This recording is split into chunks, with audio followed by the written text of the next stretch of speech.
Du pharmacie HLM jusqu'à dans ta campagne profonde, notre réalité est la même, et partout la révolte gronde. Dans ce monde on n'avait pas notre place, on n'avait pas la gueule de l'emploi, on n'est pas né dans un palace, on n'avait pas la CB à papa. SDF, chômeurs, ouvriers, paysans immigrés sans papier, ils ont voulu nous diviser, faut dire qu'ils y sont arrivés. Tant que c'était chacun pour sa gueule, leur système pouvait prospérer, mais fallait bien qu'un jour on se réveille et que les têtes se remettent à tomber. On lâche rien, on lâche rien, on lâche rien, on lâche rien, on lâche rien, on lâche rien, on lâche rien, on lâche rien. Ils nous parlaient d'égalité, et comme des cons les a crus. Démocratie, fais-moi marrer, si c'était le cas on l'aurait su. Que pèse notre bulletin de vote face à la loi du marché? C'est con mes chers compatriotes, mais on s'est bien fait baiser. Et que pèsent les droits de l'homme face à la vente d'un Airbus? Au fond, il n'y a qu'une seule règle en somme, se vendre plus pour vendre plus. La République se prostitue sur le trottoir des dictateurs. Leurs belles paroles, on n'y croit plus. Nos dirigeants sont des menteurs. On lâche rien, on lâche rien, on lâche rien, on lâche rien, on lâche rien, on lâche rien, on lâche rien, on lâche rien. Mon peuple, la lutte continue. On lâche rien, on baisse pas les bras. Eh ouais, on n'est pas des lâches, nous.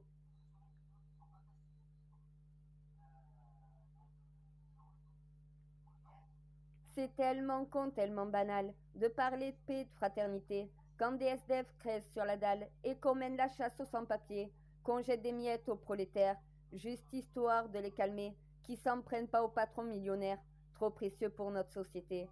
C'est fou comme ils sont protégés, tous nos riches et nos puissants.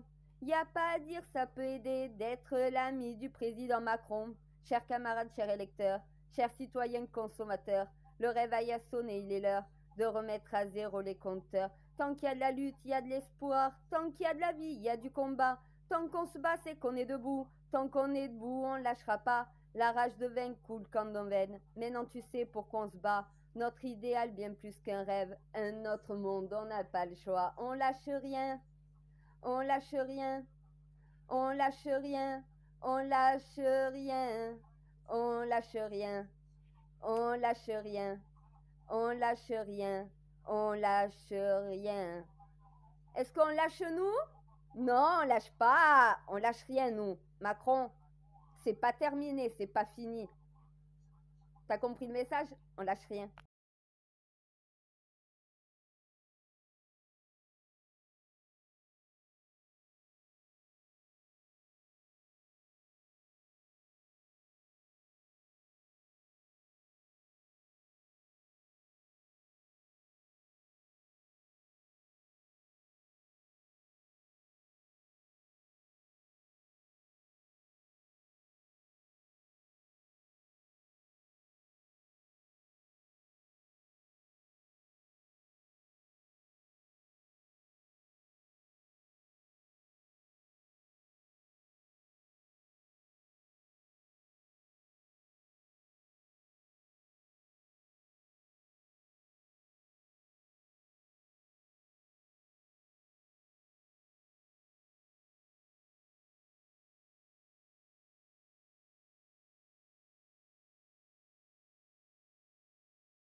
Juste pour savoir, est-ce que je vais devoir venir creuser moi-même?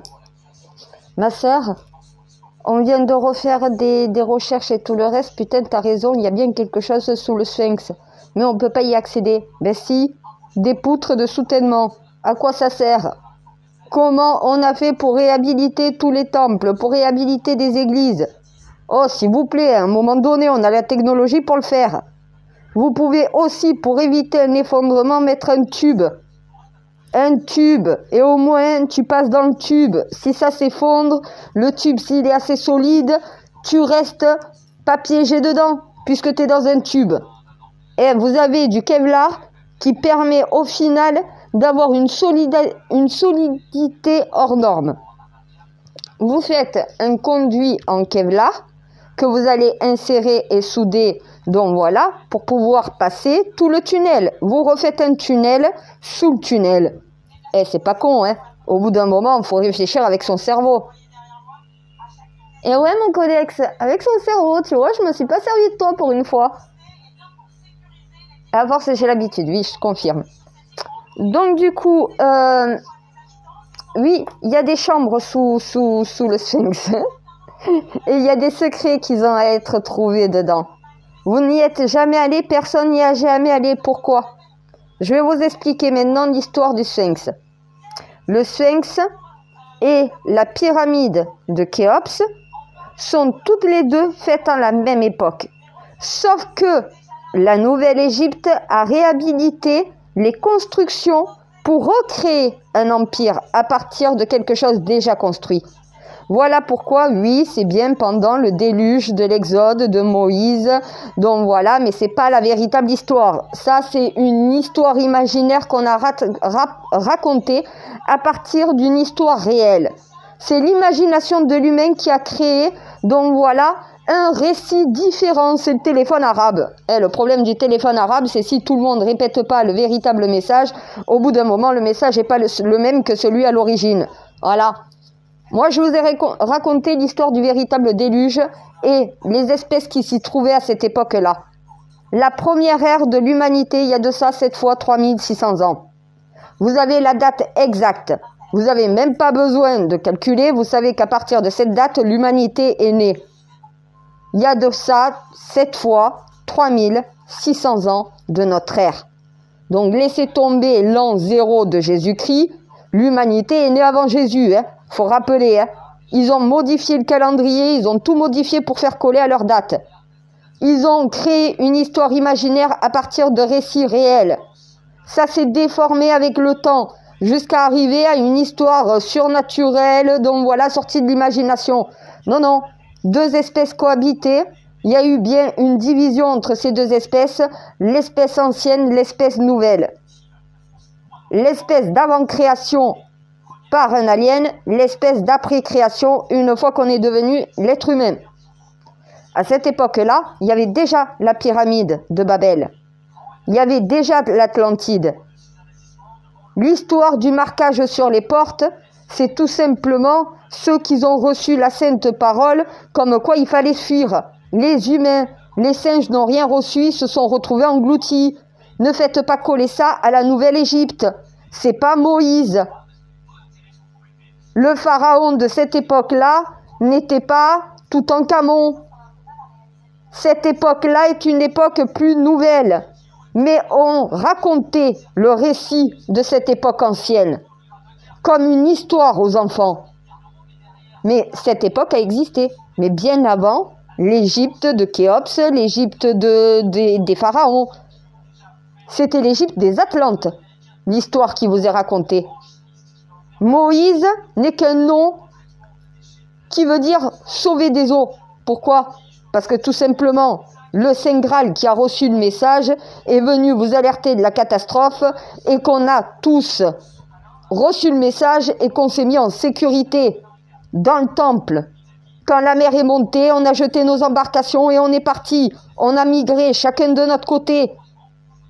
Eh bien oui, c'était les premières fois où on a pris le chemin par la terre et les chemins par la mer. Il y en a qui sont partis, qui ont fui avant les autres. Les derniers qui sont restés avaient des embarcations pour pouvoir naviguer. Voilà comment on s'est échappé. Les singes sont restés, ils ont été noyés. Le temple de Babel et le sphinx ont été plongés dans l'eau jusqu'à la décrue. Une fois qu'il y a eu la décrue, il y a le sable qui est resté. Donc, la chaleur a commencé et l'érosion a continué jusqu'au moment où les pharaons, l'Égypte qu'on connaît et qu'on fait coller à ce récit, alors que ce récit est bien plus antérieur que la période actuelle à laquelle vous la situez. Non, ce n'est pas les pharaons, c'est les Atlantes qui ont vécu ça. Les pharaons ont juste repris l'ancienne civilisation, englouti des Atlantes. Ils ont refait naître le culte des anciens dieux, le culte des anciens humains et des anciens singes vivant ensemble. Voilà pourquoi toutes les statues des dieux égyptiens ont une tête d'animal et un corps d'humain. La transition du singe à l'humain, l'évolution par l'alien venu nous évoluer. Donc, le sphinx était plongé, immergé dans l'eau. Quand ces nouveaux Égyptiens, ces Égyptiens sont arrivés, les pharaons, et qu'ont récupéré le culte atlante, ils ont recréé une cité à partir d'une pyramide, un sphinx. Ils ont bâti tout le reste. Mais une seule pyramide existait à ce moment-là, et un seul sphinx existait à cet endroit-là, à ce moment-là. Étant englouti sous le sable du désert, il ne restait plus rien de Babel, il ne restait plus rien de l'Atlantide. Elle a été ensevelie par la mer et après à sa décrue par le sable. Donc il n'y a plus aucune trace visible autour de Khéops, c'est normal, tout est sous le sable. Donc quand les nouveaux Égyptiens sont arrivés, la nouvelle Égypte s'est construite, elle s'est construite autour du système de la pyramide et du sphinx, et ils ont créé tout le reste après. Mais le sphinx et la pyramide ont été réhabilités, on y a fait des travaux. C'est pour ça que le sphinx a été retaillé. On a essayé de lui redonner une forme initiale sans savoir exactement à quoi il ressemblait à l'époque. La tête du sphinx est tout simplement une tête d'homme, d'humain. Le corps est le corps d'un singe allongé. Voilà exactement ce que c'est le sphinx à la base. Ça a été modifié par la suite. Voilà pourquoi vous avez deux érosions différentes sur le sphinx. Vous avez deux tailles du sphinx. Une antérieure au temps des Atlantes et une plus récente au temps des Égyptiens, au temps des pharaons. Vous avez deux époques que vous faites coller à la même époque, mais c'est deux époques différentes, complètement opposées de plusieurs décennies. Voilà pourquoi vous faites coller les pyramides de Gizeh à une époque plus récente et le sphinx aussi. Non, il y a eu une époque antérieure où il n'y avait qu'une seule pyramide, la première construction créée sur cette planète, qui a été créée par des singes, puis après, la civilisation atlante s'est créée avec les humains et les singes, jusqu'à ce que les humains créent après le reste du monde parce que l'espèce singe intelligente a été éradiquée par le déluge. Et un humain qui reçoit le message de Dieu en lui disant « il faut que tu protèges toi et les tiens », va protéger les siens. Un singe qui ne reçoit pas cette alerte et qui est trop con pour le comprendre, au final, qu'est-ce qui s'est passé? Ils se sont retrouvés noyés. Faites des fouilles dans le sable du désert autour de Khéops, vous retrouverez des squelettes de singes énormes, géants. Vous allez retrouver tous les cerneaux qu'il y avait de l'Atlantide. Vous allez retrouver l'Atlantide, donc voilà, complètement détruite, bien entendu. Donc voilà, puisque quand même, tu as eu la mer qui l'a recouverte, et après le désert qui l'a recouverte. Mais vous avez des traces sous le sol, mais bien plus profond que ce que vous cherchez. Vous cherchez trop à la surface, cherchez en profondeur. Je vous l'ai dit, il faut chercher en profondeur. Donc le sphinx, oui, sous le sphinx, il y a des chambres secrètes qui révèlent des secrets aliens. Le sphinx est bien dirigé vers l'autre sphinx sur Mars. Ils se regardent. Les deux pyramides se font face à face. Chaque sphinx est quasiment devant la pyramide. La pyramide, le sphinx, se projette sur Mars. Mars et son sphinx, avec sa pyramide, se projette sur Terre. Il y a une vision entre les deux planètes. Chaque fois que la Terre tourne et se retrouve face à Mars, c'est la porte des étoiles. Eh ben oui, ça y est, il y en a qui sont en train de se dire, c'est quoi la porte des étoiles? C'est ça? C'est les réponses à toute l'humanité, c'est les réponses à qui sont venus nous élever, c'est les réponses à comment on a sur Mars le même sphinx, la même pyramide que sur Terre. Eh ben oui, posez-vous les bonnes questions, je vous l'ai dit, vous aurez les bonnes réponses. Vous avez des secrets sous le sphinx. Oui, vous avez creusé, vous avez vu qu'il y avait quelque chose. Mais vous n'osez pas passer, vous avez peur d'un effondrement. Trouvez le système pour pas que ça s'effondre, passez, allez voir ce qu'il y a. Est-ce qu'il faut que je vienne en Égypte pour vous montrer comment faire mes archéologues, mes égyptologues? C'est grave. Putain, ma sœur, t'as raison. Maintenant tout le monde me donne raison. Ben oui, j'ai le codex. Le codex a raison. Vous avez tort. Il a raison.